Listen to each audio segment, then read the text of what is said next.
Okay, so let's punta tayo sa math in C Sharp. So basically, mathematics plays a crucial role in programming, whether it's calculating totals, finding averages, or performing complex scientific calculations. No? Math is everywhere, sabi nga nila. Totoo yun. Math is everywhere.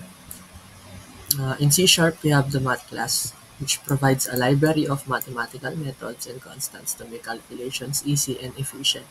Some common uses include finding square roots, rounding numbers, and working with trigonometric functions.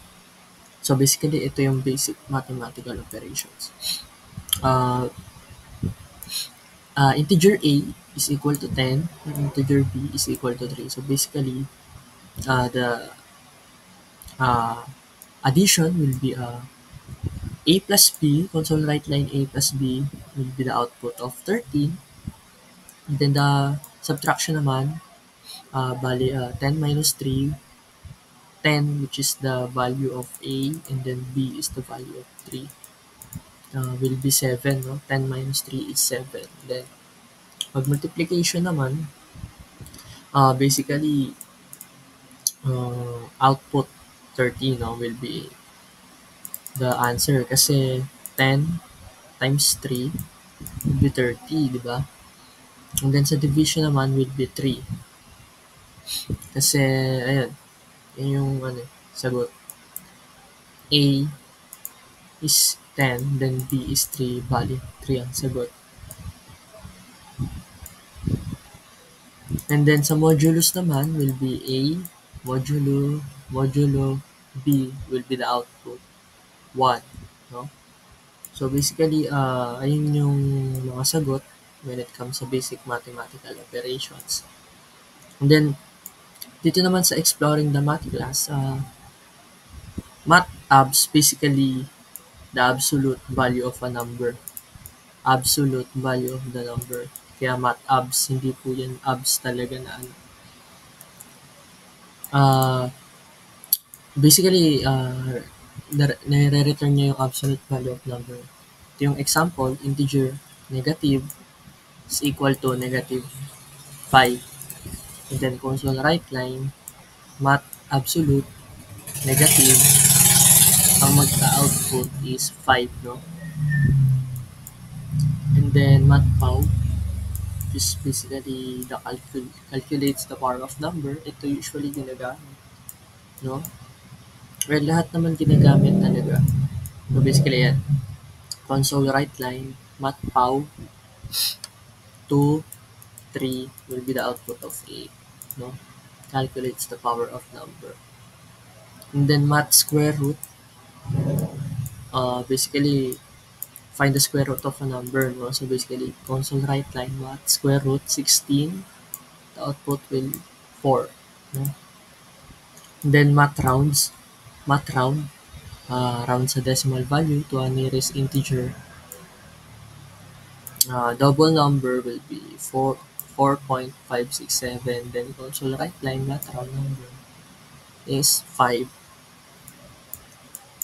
Kasi nearest integer na eh. 5, 6, 7 is round up na yan. Bali 5 na. Then math pi basically provides the value of pi. Console math pi, the output is 3.14. Ayan, so basically, ayun, ito po yung program niya using the math.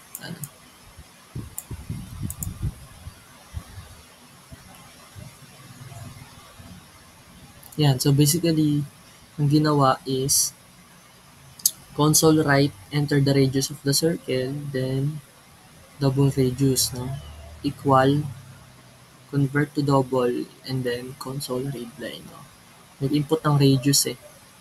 Ayun, no? Input the radius of the circle, then calculate double area equal math pi times math pow radius 2.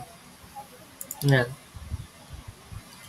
So basically, i-add, sum up niya na console right line, the area of the circle is plus math round area 2. Yun. Ayan. No? So basically, ito. Method sa absolute, the positive value of x. Then sa math round to the nearest whole number. And then sa math square root, basically, the square root of x. Then may math min pa pala, no? Method can be used to find the lowest x and y. Then math max. Method can be used to find the highest value of x and y. Yan. So basically, ayun po yun, no? So ang ginawa, nag-take ng radius of a circle as input, then kinalculate ang area using the pi and the radius, where r is the radius. Yan. So finally, it rounds the result to two decimal places and displays it. So, the advanced math function, ito. You can use mathsin, mathcos, mathtan for trigonometric function. Then mathlog naman if you want to logarithmic calculations, and then math ceiling and math floor rounds number up or down. So basically, ayan. And then, for example, math ceiling 4.2 will be the 5, and then math floor will be the output of 4. Uh, Basically, the conclusion is powerful powerful tool for performing a wide range of mathematical operations, from basic arithmetic to advanced trigonometric and logarithmic functions. By mastering these methods, you'll be able to handle any math-related task in your code. So ayun, no? Don't forget the basic mathematical operations. And you can check din po sa W3 School. So that's it.